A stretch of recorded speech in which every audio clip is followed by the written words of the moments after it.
Half pant পরছে তাতে লজ্জা পায় না? প্রপোজ করতে কত লজ্জা, আসার খায়া পর। বন্ধু নতুন বাইক কিনে সুন্দরী গার্লফ্রেন্ডকে পাশে বসে বেশি বাপ নিতে চেয়েছিল, বেশি বাপ নিতে দেখায়া যা করলো আর কি। বন্ধু যখন উকি মেরে অন্যের গার্লফ্রেন্ডকে দেখতে যায় তখন তার সাথে যা হয়। একেই বলে মেঘনা যেতে বৃষ্টি, বউয়ের সাথে বান্ধবী ফ্রি।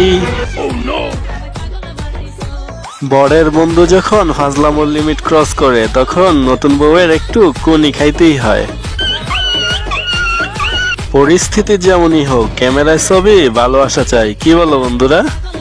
পুতুলের পিছনে দাঁড়িয়ে লোকটাকে কিভাবে বোকা বানানো হলো দেখো বন্ধুরা। তোমাকে কেউ বোকা বানিয়ে থাকলে কমেন্টে জানাও। বন্ধু, মেয়েকে ইমপ্রেস করার আগে মেয়ের মায়ের সম্পর্কে একটু ধারণা নিয়ে নিস, নয়তো এমন দরজাল শাশুড়ি কপালে পড়লে জীবনটা শেষ। বিয়ে করে বাঘ যখন খাঁচায় বন্দি হয়। বউয়ের ওজন না জেনে নাচতে গিয়ে কি করলো বন্ধুরা দেখুন। আপনি কি দাঁড়িয়ে আছেন? তাহলে বসে পড়ুন, এই পিচ্ছির কথা শুনে আপনি মাথা ঘুরে পড়ে যেতে পারেন। দাদা এই নাম্বার একটা কল করে দাও তো।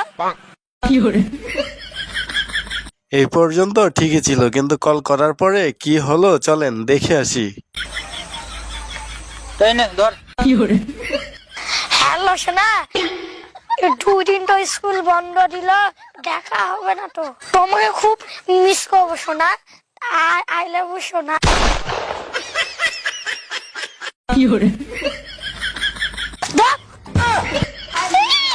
পরে আমার সোনা ফোন করা ধান্দা।